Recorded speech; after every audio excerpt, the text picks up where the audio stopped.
राम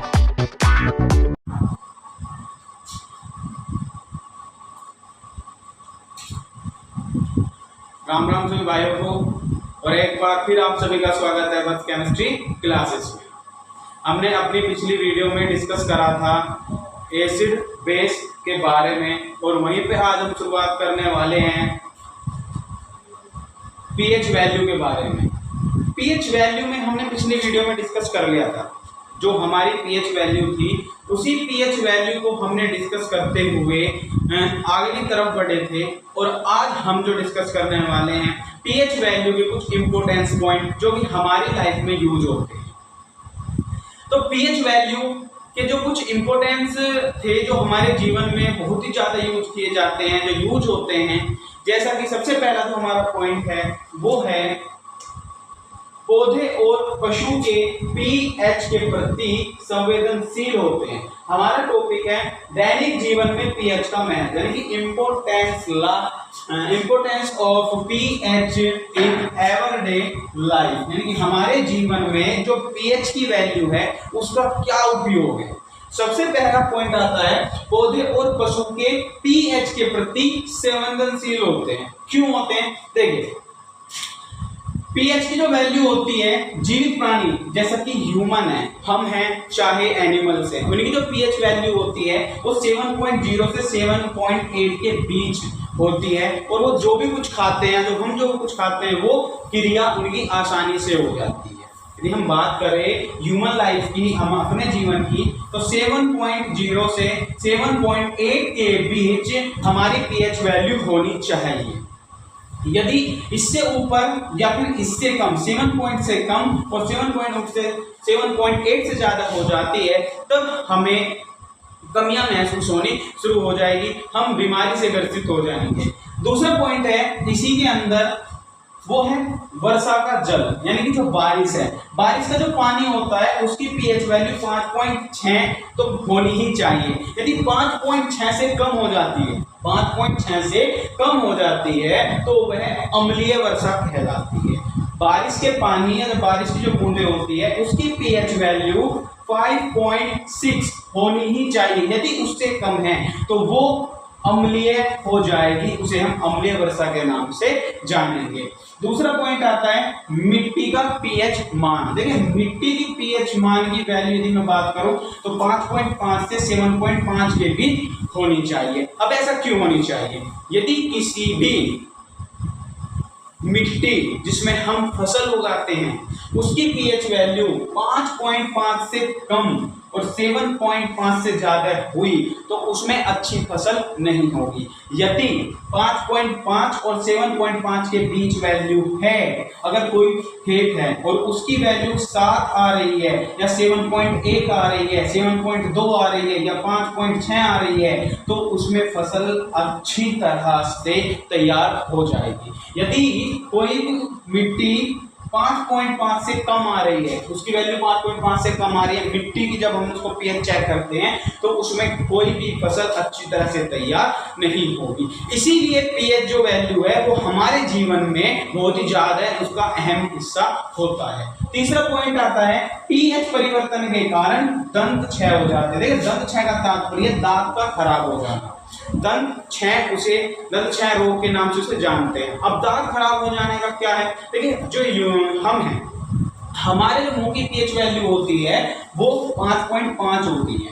हमारे मुंह की जो पीएच वैल्यू होती है वो 5.5 होती है, और यदि इससे कम है, इससे कम हो जाती है तो हमारे दांत खराब होने शुरू हो जाते हैं।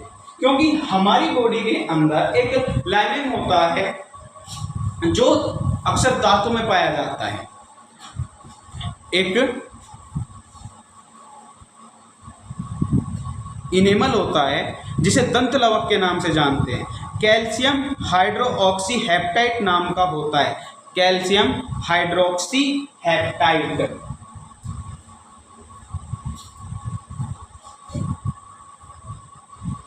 कैल्शियम हाइड्रोक्सी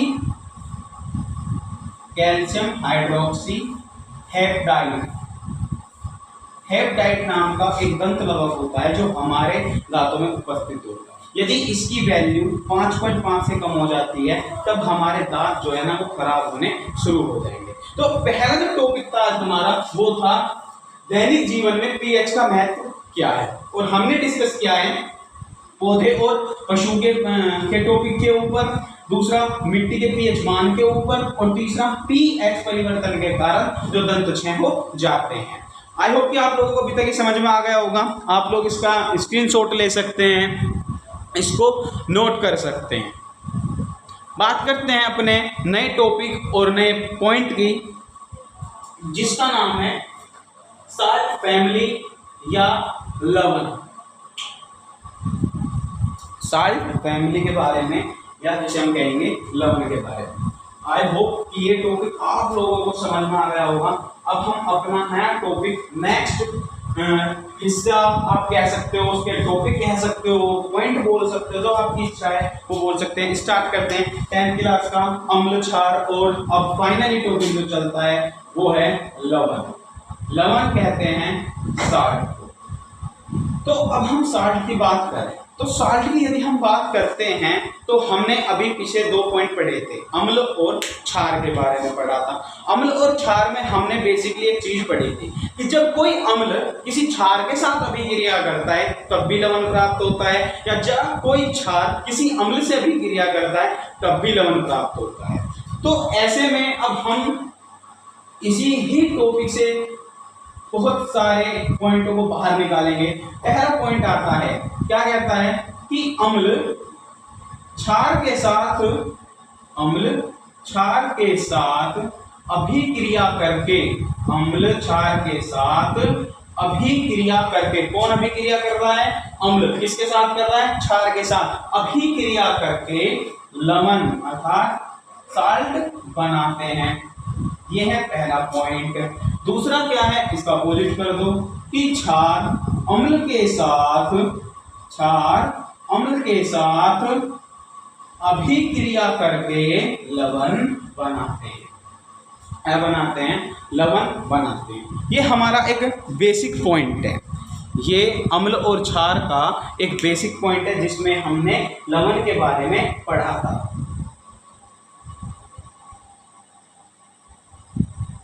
अर्थात यदि हम लवण की एक डेफिनेशन पढ़े, एक साल्ट की डेफिनेशन पढ़ते हैं, तो साल्ट की डेफिनेशन पढ़ने पर हमें पता चलता है कि लवण वह यौगिक होते हैं जो किसी अम्ल के हाइड्रोजन आयन को धातु आयन द्वारा विस्थापित कर देते हैं। तो उसकी डेफिनेशन क्या होती है? देखिए अभी तक तो हमने बेसिक पढ़ा था जो हम पीछे पढ़कर आए थे, लेकिन अब लवण की जो डेफिनेशन क्या है, लवण वे यौगिक होते हैं, यहाँ पर लवण को यौगिक कहा गया है। और यौगिक क्या होते हैं? यौगिक वे पदार्थ होते हैं जिसमें एक या एक से ज्यादा तत्व से मिलकर एक नया कंपाउंड तैयार होता है। तो अब लवण को यौगिक कहा गया, तो लवण वे यौगिक होते हैं, लवण वे यौगिक होते हैं जिसमें हाइड्रोजन आयन को, इसे हाइड्रोजन आयन को किसी धातु के द्वारा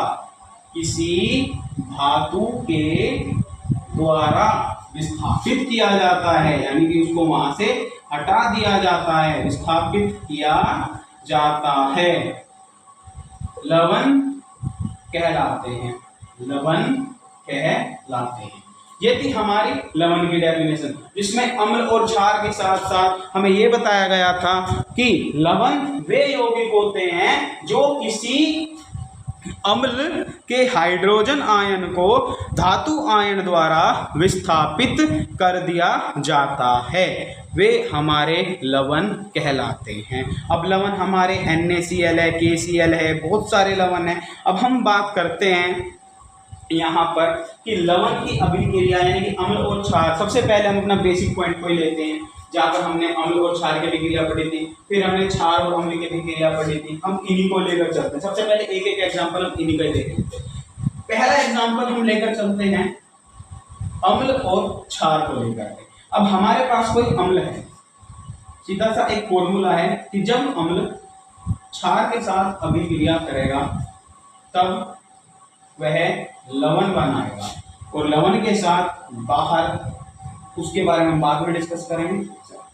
करते हैं, इसके साथ में कर लेंगे, लेकिन पहले हम अम्ल की बात करते हैं। देखिए अम्ल हमारे पास HCl है और क्षार हमारे पास NaOH है, यानी कि अम्ल हमारे पास HCl हो गया और क्षार NaOH हो गया। जब इन दोनों की अभिक्रिया हुई तो अभिक्रिया के दौरान यहां से तो Cl,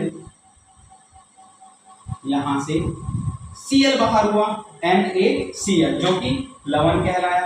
अब जो बचा वो हमारा जल बचेगा, क्यों? यहां से OH और यहां से एक हाइड्रोजन इसके साथ निकलकर बनाएगा वाटर। तो ये थी अभिक्रिया अम्ल और क्षार के साथ लवण को प्राप्त करने की।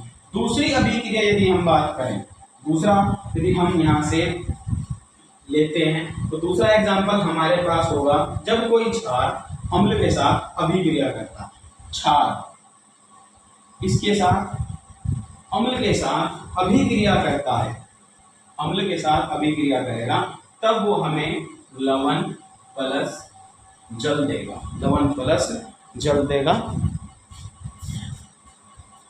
जी ये मैं देखें बार बार ये देखता हूँ कि बोर्ड में जो आप लिख रहा हूँ वो ठीक क्लियर लिख रहा है या नहीं लिख रहा है। बार बार कैमरे से हटने का कारण रीजन मेरे पास यही है कि मैं ये देखता हूँ कि बार बार कि जो मैं लिख रहा हूँ वो दिखाई दे रहा है या नहीं दे रहा है। तो अब हम बात करते हैं कि जब कोई क्षार अम्ल के साथ अभिक्रिया करेगा तब क्या देगा।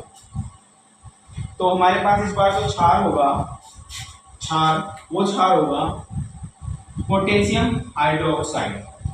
पोटेशियम हाइड्रोक्साइड हमारे पास क्षार है और हमने इस बार अम्ल लिया है सल्फ्यूरिक एसिड।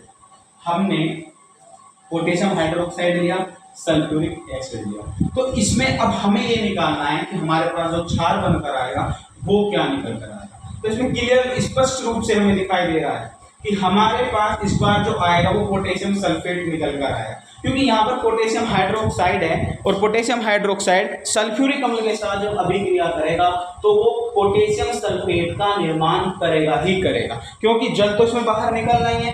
तो यहां से जब आप लोगों को दिखाई दे रहा होगा कि पोटेशियम हाइड्रोक्साइड सल्फ्यूरिक अम्ल के साथ अभिक्रिया करेगा, तो यहां से हमें मिलेगा K2SO4।